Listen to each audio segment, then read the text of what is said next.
Do you wanna know? Well, I've been thinking about you. And I think I have to listen. Because...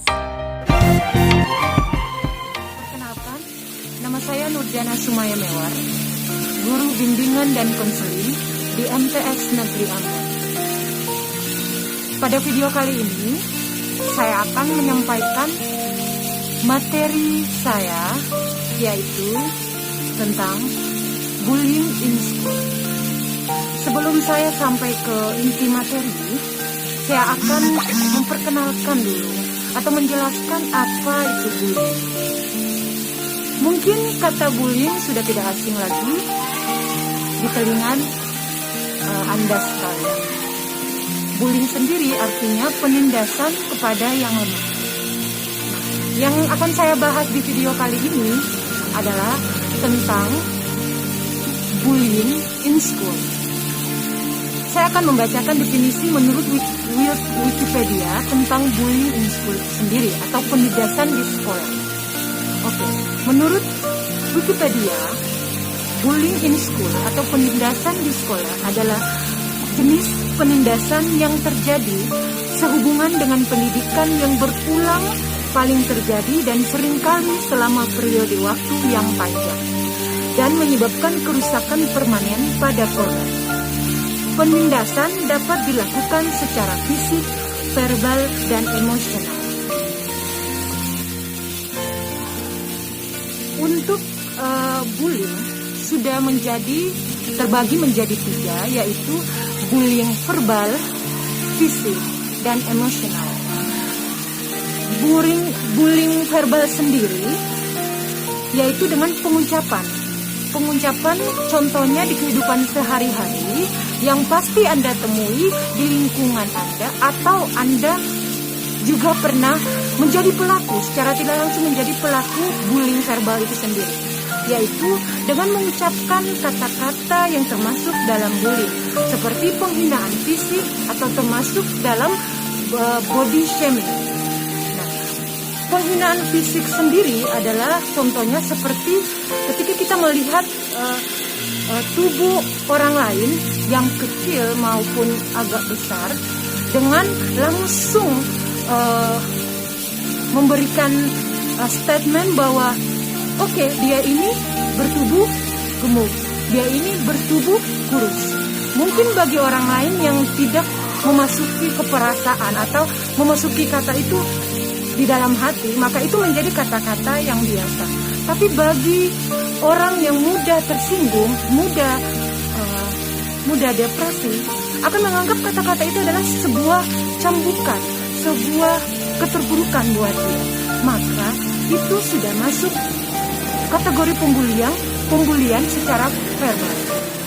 Nah, pembulian di sini terjadi ketika ada pelaku dan ada si korban. Ketika pelaku mengatakan bullying verbal, maka secara tidak langsung si korban akan merasa tersakiti.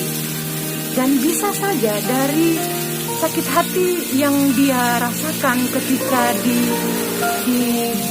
diomongkan, dibully secara verbal, bisa membuat dia depresi kalau dia tidak bisa memanajemen stresnya. Maka saya ingatkan sekali lagi kepada Anda, jangan pernah meremehkan bully sekecil apapun, karena kita tidak tahu perkataan kita akan berimbas tidak bagus pada orang lain. Kita tidak tahu omongan kita akan membuat orang sakit hati. Maka ada pepatah, lidah itu tidak bertulang. Justru dia tidak bertulang, maka kita harus hati-hati untuk mengatakan sesuatu. Mungkin itu contoh bullying verbal. Lalu yang kedua adalah bullying fisik. Bullying fisik ini sering terjadi di lingkungan kita, terutama di lingkungan sekolah. Kalau di lingkungan sekolah, contohnya seperti kita memukul teman kita dengan sengaja maupun tidak, dan teman korban itu akan tersakiti. Misalkan kita memukul dia dalam keadaan dia tidak melawan, itu secara tidak langsung bullying fisik. Itu pun terjadi paling banyak di sekolah. Maka hindari bullying sekecil apapun. Intinya, saya akan menjelaskan di sini, tolong jangan meremehkan bullying sekecil apapun. Lalu yang ketiga adalah bullying emosional. Ketika kita bullying emosional. Oke, bullying emosional di sini contohnya ketika kita menghasut teman untuk melakukan tindakan bullying, itu sudah termasuk bullying emosional. Jadi yang saya jelaskan itu adalah macam-macam bullying. Bullying ada 3 yang tadi saya jelaskan. Yang pertama adalah verbal dengan ucapan, kata-kata. Yang kedua adalah fisik dengan tindakan seperti memukul teman, mengeroyok teman. Yang ketiga adalah emosional, menghasut teman untuk melakukan bullying. Jadi teman-teman sekalian, jadi Anda sekalian, saya ingatkan sekali lagi, saya selaku guru BK sudah banyak melihat secara langsung tindakan bullying dan sudah banyak secara tidak langsung turun ke dalam permasalahan ini. Rata-rata si pelaku menganggapnya bullying hanya candaan semata, tapi si korban menganggapnya adalah sesuatu yang membuat dia sakit hati. Maka dari itu, teman-teman sekalian yang punya niatan untuk bullying, sekecil apapun di dalam hati, tolong ingatkan dampak apa yang terjadi ketika kita melakukan bullying. Ingat, sesuatu yang kita perbuat, dipikir dulu matang-matang bahwa dampak itu akan bagus apa tidak untuk orang lain. Oke. Jadi di sini saya selanjutnya yang terakhir saya akan menjelaskan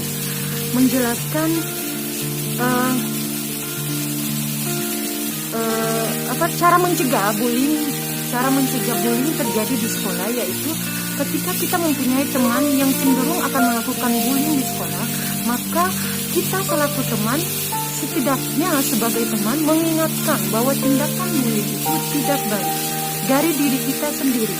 Bullying itu juga bisa terjadi dari kita sendiri. Kenapa? Kalau kita tidak manajemen perilaku kita bahwa sesuatu yang tidak baik kita lakukan ke orang lain, maka secara tidak langsung kita akan bisa mengontrol teman-teman kita, teman-teman bermain kita. Maka kalau misalkan kita terjadi di lingkungan kita, terjadi di lingkungan sekolah kita, terjadi dengan teman kita yang melakukan bullying, maka secara tidak langsung kita selaku temannya harus mengingatkan, jangan mendiamkan, karena secara tidak langsung kita kalau mendiamkan, kita juga termasuk pelaku bullying itu sendiri, karena membiarkan itu terjadi.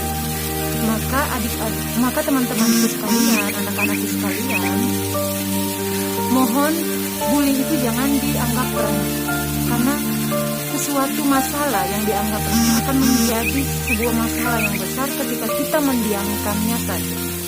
Oke, sekian penjelasan saya tentang bullying.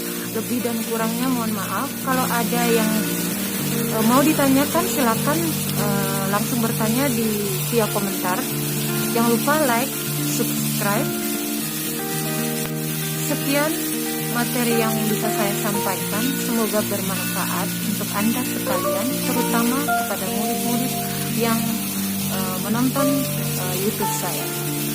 Lebih dan kurangnya mohon maaf. Assalamualaikum warahmatullahi wabarakatuh.